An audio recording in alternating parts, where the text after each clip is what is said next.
My life felt like a dream.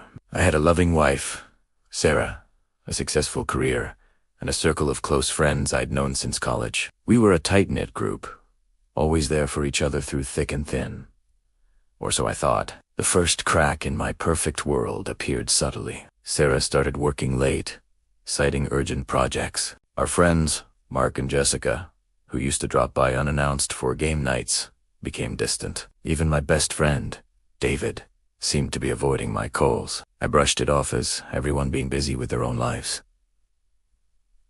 I trusted them. That was my first mistake. The truth came crashing down on my 35th birthday.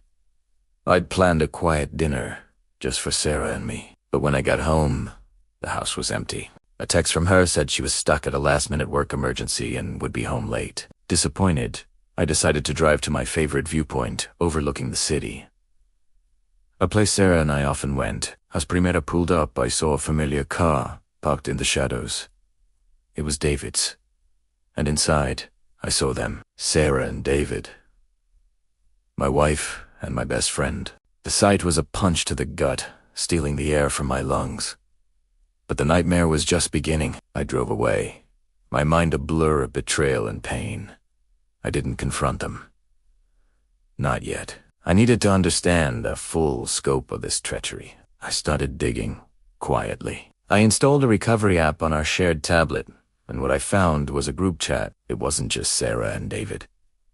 Mark and Jessica were in on it too. They were all mocking me, calling me naive and clueless. They were planning trips together, using my money, laughing behind my back. The messages detailed how they'd been covering for each other, creating a web of lies that had entangled my entire life. My so-called friends weren't just aware of the affair. They were active participants, cheering it on. They were a unified front, built on the foundation of my deception. My pain morphed into a cold, hard resolve. They were united in my downfall.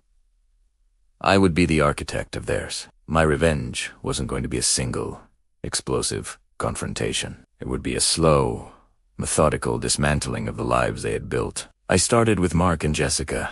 Mark was a financial advisor, and I knew he was handling some ethically questionable investments for a few clients, something he'd once boasted about after a few drinks. I spent weeks gathering evidence, creating an anonymous portfolio of his misdeeds, and sent it to the regulatory board. I also sent a copy to his biggest client, who happened to be Jessica's very conservative and very wealthy father. The fallout was immediate. Mark lost his license, his clients, and his reputation. Jessica's father, disgusted by the scandal and Mark's association with my wife's affair, cut them both off financially. Their lavish lifestyle, funded by her family, evaporated overnight. Their unity crumbled under financial pressure, their whispered insults turning into loud, bitter arguments. Next was David, my best man, the brother I never had. His betrayal cut the deepest. David had a secret dream of opening his own high-end restaurant. He'd been working on a business plan for years,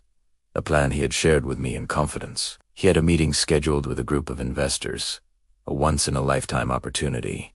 2 days before his big meeting, I used my own business connections to meet with the same investors. I didn't slander David. I simply presented a similar, but more polished and financially viable, restaurant concept. I used his ideas, refined them, and made them my own. I knew his presentation inside and out. The investors were impressed with my proposal. When David finally had his meeting, they politely told him they were pursuing a similar venture with a more experienced partner.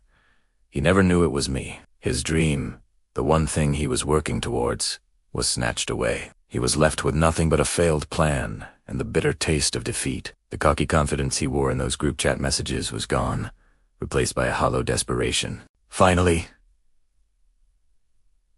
it was Sarah's turn. Her betrayal was the heart of this entire mess. She loved the image of our life, the beautiful house, the social status, the comfort. She didn't love me. One knew her work emergencies were a lie, and I found out she'd been using her company credit card for her secret rendezvous with David, booking hotels and lavish dinners. I gathered all the evidence, the hotel receipts, the chat logs, the photos I'd taken.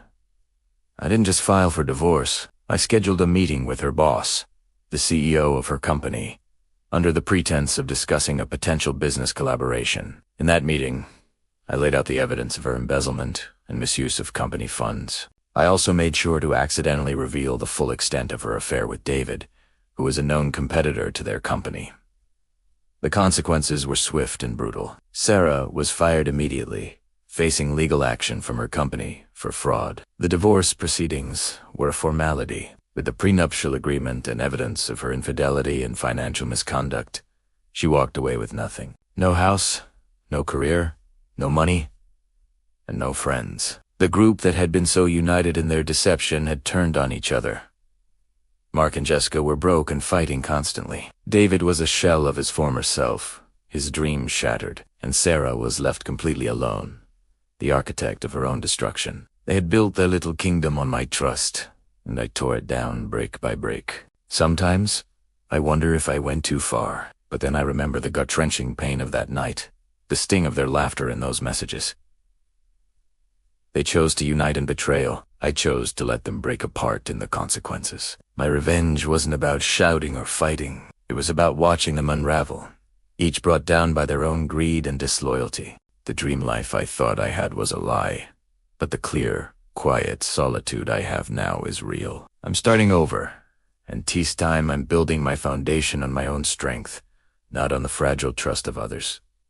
Thank you for listening to my story. It's been a difficult journey, but sharing it is part of moving forward. If you found this story compelling, please consider liking the video and subscribing to the channel for more content. See you next time.